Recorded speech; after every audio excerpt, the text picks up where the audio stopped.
Vasistha continued. O Ram, he sees the truth who sees the body as a product of deluded understanding and as a fountain source of misfortune, and who knows that the body is not the self. So we're beginning with the body here, and it's a product of deluded understanding. We've got this idea that we have a body, and so many people these days identify with the body.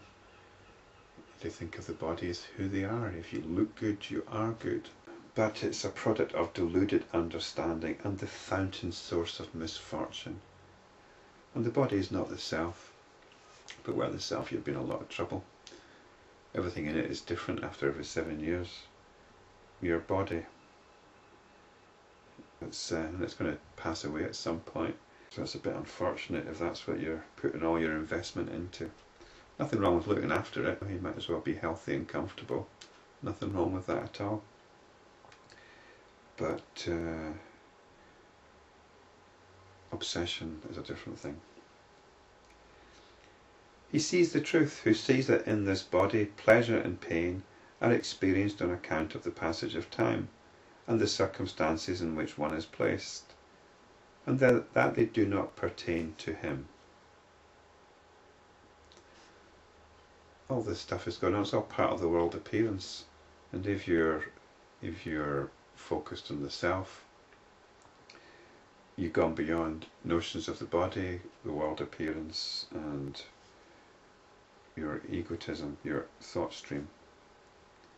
He sees the truth who sees that he is the omnipresent infinite consciousness, which encompasses within itself all that takes place everywhere at all times. It's here. Everything is happening here. It can't be happening anywhere else.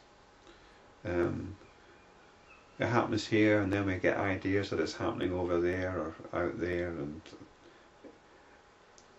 I am the space which allows all this to happen. Not me as an ego, as a personality, but that's what's happening here. There is space for all this to be going on, for all this to be going on.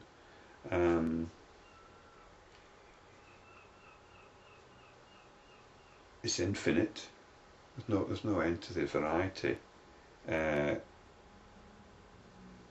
It's omnipresent, because there isn't anything within this field of awareness, of experiencing, that's not part of it. So we can describe it as omnipresent. He sees the truth who knows that the self, which is as subtle as the millionth part of the tip of a hair divided 1,000,000 times, pervades everything. It's very, very subtle, this awareness. It's very, very subtle, but it's all there is. Without it, there would be nothing, absolutely nothing.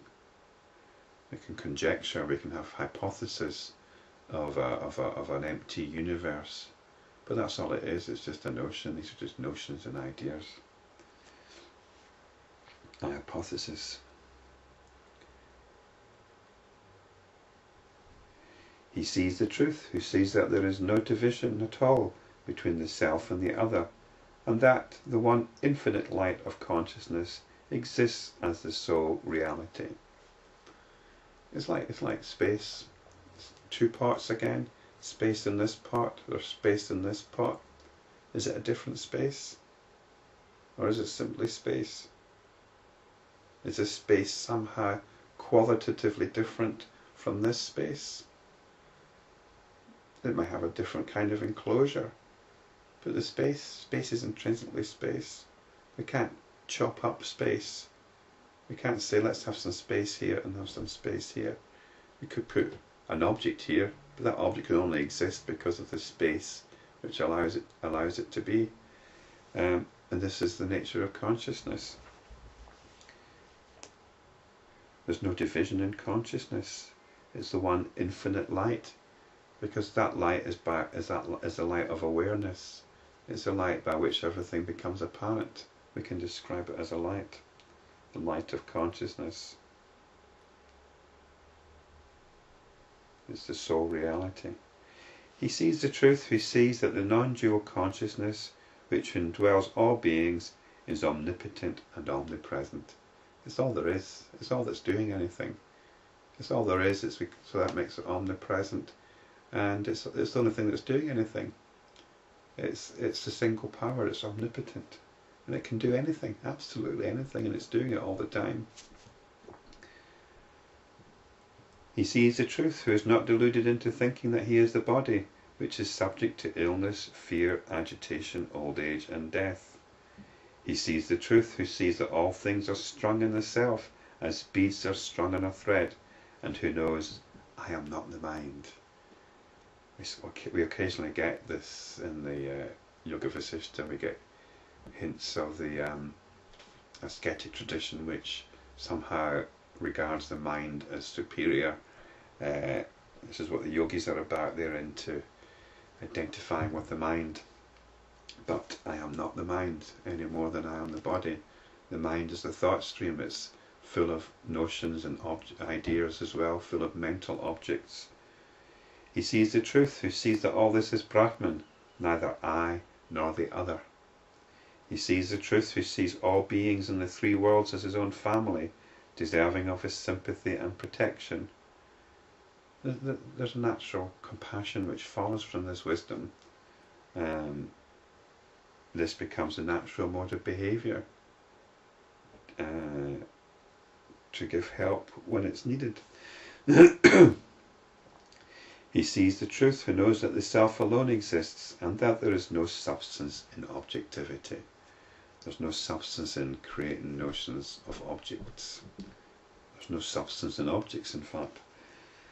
He is unaffected who knows that pleasure, pain, birth, death, etc. are all the self only. And it's self with a small s here, so I think it's all caught up with notions of the ego here, egoistic notions. It's not your true nature, which is this infinite awareness.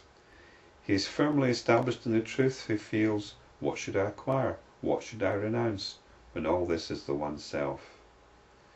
Salutations to that abode of auspiciousness, who is filled with the supreme realization that the entire universe is truly Brahma alone, which remains unchanged during all the apparent creation, existence and dissolution of the universe. So we've really got the Yoga Vasistha doing its stuff here.